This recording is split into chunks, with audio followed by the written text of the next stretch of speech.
The Bronze Age, starting from around 1700 BC, had a great impact on China's development. In the fourth and final part of our series, about one of the most respected bronze art masters in the country, we learn how Zhu Bingren's vision has helped bring new vitality to the ancient craft. With determination and persistence, his dreams of building a bridge that connects the past with the future have not gone unnoticed.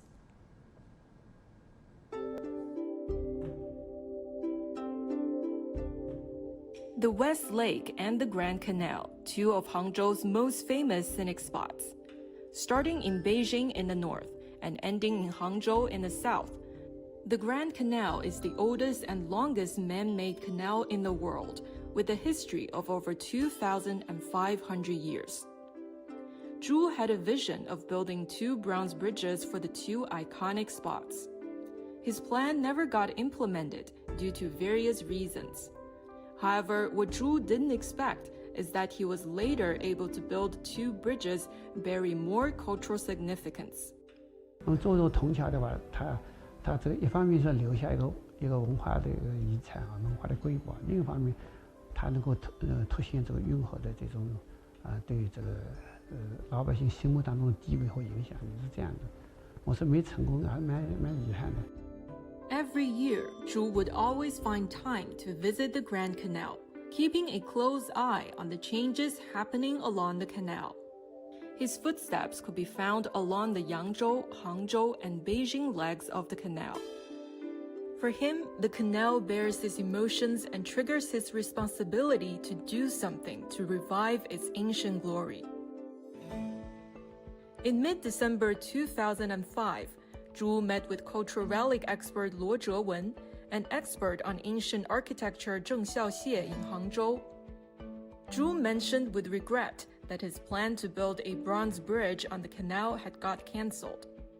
Sensing Zhu's disappointment, Zheng said that they could build an invisible bridge, one that would transcend its history of over 2,000 years.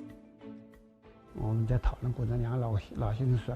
还是你要不要遗憾？我们可以做一件新的事情，所以我们大家努力能够架起一座新的桥梁。就是这是什么桥梁呢？就是把这个运河通向世界文化遗产的这么一座桥梁。这个参与呢，对我来说呢，确实是一个重大的机遇，也是一个非常幸运的事情。应该在中国文化历史上一个很重要的一个事件当中去。 The Grand Canal stretches for almost 1,800 kilometers. And is one of the greatest hydraulic projects in human history.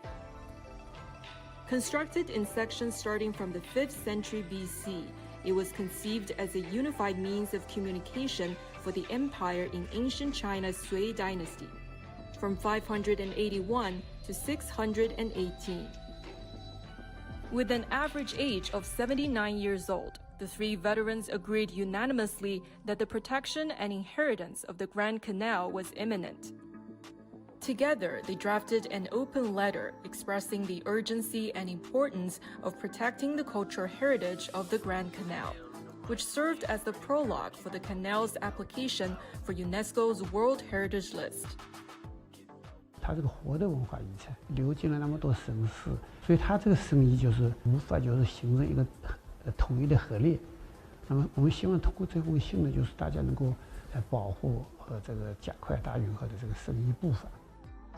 The year following their letter, under the guidance of the National Cultural Heritage Administration, a special campaign to examine the Grand Canal's resources was initiated, uniting 35 cities along this route. 南方的起点就是杭州，朱秉仁先生就居住在杭州，所以他一直关注着大运河，推动大运河申报世界遗产，沿着大运河的沿线考察大运河的遗址，考察大运河的沿岸的村落、沿岸的非物质遗产。从他考察的认真劲儿，应该说朱秉仁先生他呢都做了很多。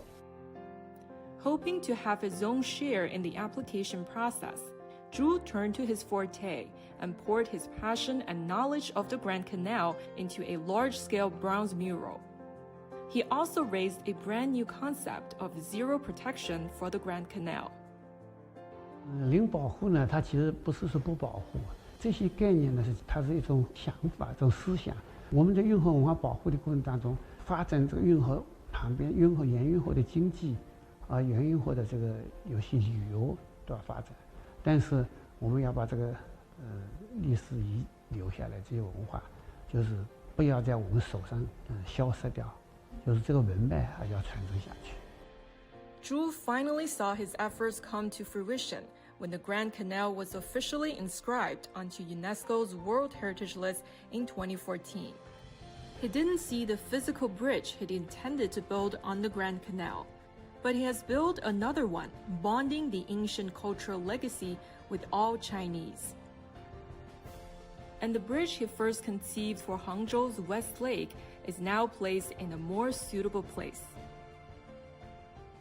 当时这座桥呢是打算放在杭州的，是不是？当时取名呢叫永金桥，这后来因为没有协调好，那么最后就是杭州就是没有留下这座桥。但是后来我在想呢，这座桥能不能作为一个互相沟通的一座桥梁？所以我提出了，就是这座桥能不能够赠送给台湾。In April 2006, Linyin Temple in Hangzhou and the Chongtai Zen Temple in Nantuo County of Taiwan became sister temples. And Zhu decided to give the bridge to Linyin Temple and let them offer the gift. He also added scenic spots from the two places to the bronze decorations on the bridge. 因为这座桥原来是作为一个旅游景观嘛，这些永金桥嘛。那么如果是作为两岸交流金桥，这个以灵隐寺的名义，赠送给台湾的中南禅师，同根同源嘛。所以这座桥的名字不是永金桥，要改成同源桥。For Zhu, an artisan's mission is more than just inheriting and saluting traditions, but also innovating and thinking about what traditions can bring to modern society.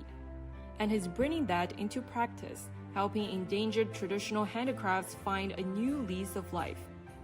乡村匠人很多的技艺已经变成濒危了，那么现在说很多技艺，它现在也是非物质文化遗产。那么这些遗产靠什么来传承？怎么来继承下去？就是里面一定是要有很多地方，就是要有脱胎万国的改造。